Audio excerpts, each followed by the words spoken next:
अध्यक्ष जी और साथियों, सबसे पहले तो मैं व्यक्ति का अतीत कभी भी समाजवादी रहा हो, जिसने अपने जवानी के दिनों में अपने आप को समाजवादी कहा हो, वो सब किसी हॉल या किसी जगह इकट्ठे हो जाएं, ये देख के मेरे मन में गुदगुदी नहीं हो। युवा साथियों से बात कर रहा था, मैं उन्हें बता रहा था कि भारत की सार्वजनिक जीवन की एक विचित्र सी रस्म है। लोग आपसे मिलते हैं और मिलके कहते हैं मेरे दादाजी स्वतंत्रता संग्रामी थे, मेरे दादाजी ने 1942 में ये किया। फिर उसके बाद वो बताते हैं मेरे पिताजी 56 में ये किए, 57 में ये किए, 77 में जेल गए। ये सब बात जब 10-15 मिनट तक चलती रहती है, मेरा मन करता है, कभी कभी मन कर भी देता हूं, कभी कभी मन में बात रह जाती है शालीनता के नाते, मेरा मन करता है उसको रोक के पूछो, भाई तुम्हारे दादा ने क्या किया, तुम्हारे पिताजी ने क्या किया, मुझे ये बताओ तुम क्या करते। यही सवाल मेरे मन में हमेशा आता है, क्योंकि ऐसे लोगों को मैं कहता हूं, एक आधी बार एक यंग व्यक्ति ने किया, उसको मैंने टोक के कह दिया कि बेटा तुम्हारे कामों का श्रेय तुम्हारे पिताजी ले, ये तो मैं समझ सकता हूं, क्योंकि पिताजी ने वो संस्कार दिए जिससे तुम वो बने। तुम अपने पिताजी के काम का श्रेय काहे को ले रहे हो? क्या तुमने अपने पिताजी को संस्कार दिए थे क्या? ये बात कमोबेश हम पे लागू होती है। हम एक बहुत तुम क्या कर रहे हो? कोई पलट के सड़क पे हमसे भी पूछ सकता है कि ये 90 साल की आपकी परंपरा के बारे में आप क्यों मुझे बता रहे हो? मुझे ये बताओ कि आज तुम क्या कर रहे हो, कि हम उस 90 साल की परंपरा को गौरवान्वित करने के लिए क्या कर सकते हैं। आप ये मत समझिएगा कि मुझे उस परंपरा पे गर्व नहीं है, नहीं करते थे, लेकिन उन्होंने भी भारत के लोकतंत्र को लोकतांत्रिक बनाए रखने का काम किया। भारत के समाजवादी आंदोलन में इस देश के इतिहास के 2 सबसे क्रिटिकल जो मोड़ थे, उसमें एक ऐसी भूमिका अदा की जिसके लिए आज हम सर उठा के बोल सकते हैं। 1942 में जब इस देश का सारा बड़ा नेतृत्व जेल में बंद हो गया था, समाजवादियों ने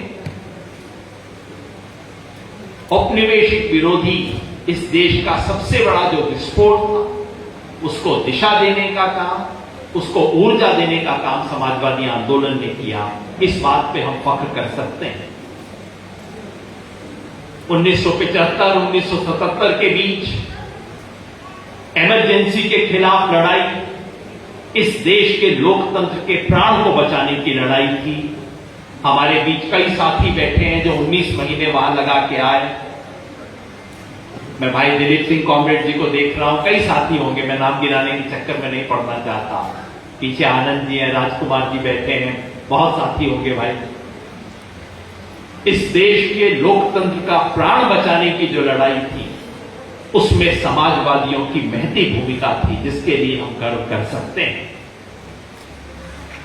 इस देश के खास तौर पे उत्तर भारत में जातीय विषमता के विरुद्ध लड़ाई में जो समाजवादियों की भूमिका थी, समाजवादी आंदोलन था जिसने आज अंबेडकर फुले की परंपरा का नाम स्थापित होने से पहले जाति के सवाल पर लड़ाई लड़ी। और अगर उत्तर भारत के एक बड़े इलाके में सामंतवाद का संस्कार टूटा, तो समाजवादियों के संघर्ष के कारण टूटा। चाहे बिहार में कर्पूरी ठाकुर हो, चाहे मामा बालेश्वर दयाल हो, इन सब लोगों के काम को हमें सर झुका के नमन करना चाहिए।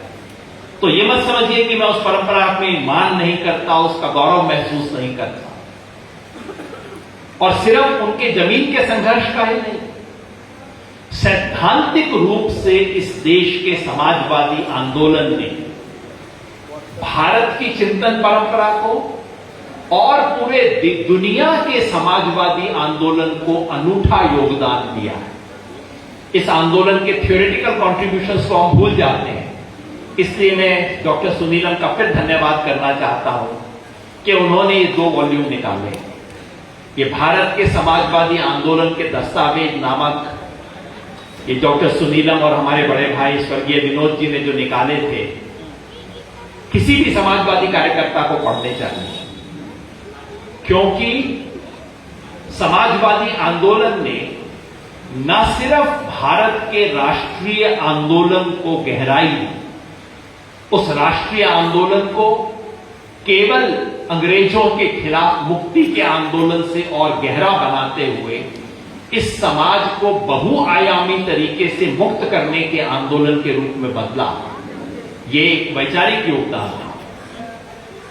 लेकिन एक और बात मैं कहना चाहता हूं, भारत का समाजवादी आंदोलन नाम समाजवादी था, इसलिए गलतफहमी ये हो जाती है कि अच्छा दुनिया भर में जो डेमोक्रेटिक सोशलिस्ट आंदोलन चल रहे थे वैसा ही भारत का आंदोलन भी था। नहीं, भारत का जो डेमोक्रेटिक सोशलिज्म है वो पूरी दुनिया की सोशल डेमोक्रेसी से बिल्कुल अलग था अपने विचार में। 4-5 थ्योरेटिकल कंट्रीब्यूशन है, वैचारिक योगदान है भारत के समाजवादी आंदोलन के, जो पूरी दुनिया को याद रखने पड़ेंगे। पहला, भारत के समाजवादी आंदोलन ने समाजवाद के विचार को केवल वर्ग यानी कि केवल अमीर गरीब के सवाल से आगे बढ़ाते हुए बहुआयामी विषमता के संघर्ष में बदला। नारी का सवाल आज हम सब उठाते हैं, लेकिन जब डॉक्टर लोहिया ने उठाया था उस वक्त नारी का सवाल, जेंडर इंजस्टिस का सवाल दुनिया के समाजवादी आंदोलन का केंद्रीय सवाल नहीं था। डॉक्टर लोहिया ने इसे दुनिया के समाजवादी आंदोलन में स्थापित किया। 7 क्रांति की बात जो थी, समता के विचार को बहुआयामी बनाने का काम भारत के समाजवादी आंदोलन का एक अनूठा योगदान है। दूसरा, सत्याग्रह को समाजवादी संघर्ष के एक औजार के रूप में स्थापित करना। दुनिया भर में समाजवादी वो हुआ करते थे जो कहते थे हमें खूनी क्रांति पसंद नहीं है, हम वोट के जरिए समाजवाद लेके आएंगे। भारत के समाजवादी आंदोलन ने संघर्ष और सत्याग्रह की गांधीवादी कल्पना को एक संघर्ष के औजार के रूप में लाके दुनिया के समाजवादी विचारधारा में एक अनूठा योगदान दिया। तीसरी बात, राष्ट्रवाद और समाजवाद के विचार का जो संगम भारत के समाजवादी आंदोलन में हुआ, जिसके लिए हमें आचार्य नरेंद्र देव जैसे लोगों को याद रखना चाहिए। जिस तरह का जो संगम उनके विचार में हुआ वो बाकी दुनिया में बहुत कम हुआ। खास तौर पर यूरोप का समाजवादी आंदोलन हमेशा राष्ट्रवाद से संकोच करता रहा, क्योंकि उनके मन में राष्ट्रवाद का मतलब था हिटलर, उनके मन में राष्ट्रवाद का मतलब था संकीर्णता। भारत के राष्ट्रीय आंदोलन में राष्ट्रवाद की एक सकारात्मक विचार को स्थापित करना, एक ऐसा राष्ट्रवाद जो मुझे अपने पड़ोसी से घृणा करना नहीं सिखाता, ऐसा राष्ट्रवाद जो मुझे दक्षिण अफ्रीका से जोड़ता है, जो मुझे लातिनी अमेरिका से जोड़ता है, जो फिलिस्तीन के सवाल से मुझे जोड़ता है। और सुनीति जी बहुत धन्यवाद कि हमने फिलिस्तीन का नाम लिया है। ऐसे जमाने का कोई भी प्रस्ताव जिसमें फिलिस्तीन का नाम न लिया जाए वो न्याय का प्रस्ताव नहीं हो सकता। हमने नाम लिया, मैं धन्यवाद देना चाहता हूं। आज के जमाने दुनिया का सबसे बड़ा नरसंहार जो हो रहा है उसका हमें नाम लेना चाहिए। ये समाजवादी आंदोलन का एक कंट्रीब्यूशन था कि उसने उसका जो राष्ट्रवाद था, ये राष्ट्रवाद पड़ोसी से घृणा का राष्ट्रवाद नहीं था, अपने घर में दुश्मन ढूंढने का राष्ट्रवाद नहीं था। ये इस देश की सांस्कृतिक एकता को मजबूत करने का, सांस्कृतिक विविधता को जोड़ने का राष्ट्रवाद था। ये राष्ट्रवाद मुझे चीन से जोड़ता था, ये राष्ट्रवाद मुझे इंडोनेशिया के बांडुंग में लेके जाता था, ये राष्ट्रवाद मुझे दक्षिण अफ्रीका के रंगभेद के आंदोलन से जोड़ता था। ये दुनिया से जोड़ने वाला राष्ट्रवाद था, जिसके लिए फिर भारत के समाजवादियों को एक विशेष श्रेय मिलना चाहिए। और चौथी बात, भारत के समाजवादी आंदोलन में संस्कृति की जमीन पे रह के काम करना सिखाया। आज हम राष्ट्र सेवा दल के प्रांगण में बैठ के इस सभा को आयोजित कर रहे हैं। राष्ट्र सेवा दल ने जो संस्कार निर्माण का काम किया, संस्कृति के जमीन को छोड़े बिना लोहिया के नेतृत्व में समाजवादियों ने भाषा का जो सवाल उठाया, ये सब सांस्कृतिक राजनीति है। एक गहरी सांस्कृतिक राजनीति भारत के समाजवादी आंदोलन ने स्थापित की, जो कि केवल यूरोप मुखी आंदोलनों से अलग थी। राम मनोहर लोहिया के लिखने से पहले दुनिया भर का समाजवादी आंदोलन कुल मिलाकर यूरोपीय दृष्टि का शिकार था। राम मनोहर लोहिया ने पूरे दुनिया के समाजवादी आंदोलन को यूरोसेंट्रिक विचार से मुक्त किया, और उसकी एक बुनियाद थी सांस्कृतिक राजनीति एक नए तरीके की खड़ी करना। मैं इस पे 1.5-2 घंटा बोल सकता था, लेकिन मैं सिर्फ इतना कहना चाहता हूं, समाजवादी आंदोलन की राजनीतिक उपलब्धियों, उसके संघर्ष की उपलब्धियों, उसके विचार की उपलब्धियों में मुझे भी उतना ही गर्व है जितना हम सबको।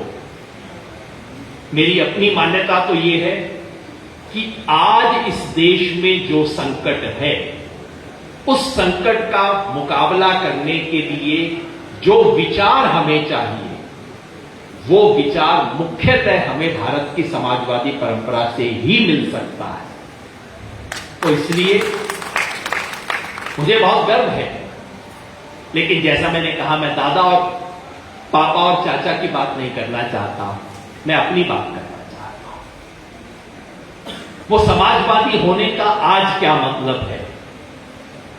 आज इस देश में कोई सामान्य खतरा नहीं है। एक 1942 की घड़ी थी, एक 1975-76 की घड़ी थी, और वैसे ही तीसरी घड़ी में आज हम जी रहे हैं। मैं तो युवाओं से मजाक कर रहा था थोड़ा देर पहले। मैं कह रहा था हमें तो मोदी जी का धन्यवाद करना चाहिए। 1942 में तो हम पैदा ही नहीं हुए थे। इमरजेंसी के दौरान वो पैदा नहीं हुए होंगे, हम जैसे पैदा तो थे लेकिन हम बच्चे थे, हम कुछ कर नहीं सकते थे। तो जीवन भर कसक रही कि अरे देखो सबसे इंपॉर्टेंट मौके तो मिस हो गए हमारे से। तो हमें तो मोदी जी का धन्यवाद करना चाहिए कि उन्होंने इस देश की सेवा करने का एक मौका हमें उपलब्ध करवाया। आज इस देश के सामने संकट उससे भी ज्यादा बड़ा है। 1942 में हमें यह पता था अंग्रेज जाएंगे, देर सवेर की बात है, मगर जाएंगे तो निकाल तो देंगे इनको। 1977 में खतरा केवल लोकतंत्र का था। आज इस देश की जड़ पर हमला हो रहा है। आज इस सभ्यता और संस्कृति की बुनियाद पर हमला हो रहा है। आपने जिस आइडिया ऑफ इंडिया का जिक्र किया, आज उस आइडिया ऑफ इंडिया पे हमला हो रहा है। इससे बड़ा खतरा कोई हो नहीं सकता। और इसलिए आज के समाजवादी का एक ही धर्म हो सकता है, अपनी पूरी ऊर्जा के साथ तन मन धन विचार जो कुछ भी हमारे पास है, सबका इस्तेमाल करते हुए अपने आप को, अपनी विरासत को, अपने साधनों को, सबको पूरी तरह से झोंकते हुए इस वक्त देश को बचाना हमारा एकमात्र धर्म हो सकता है और कोई धर्म नहीं।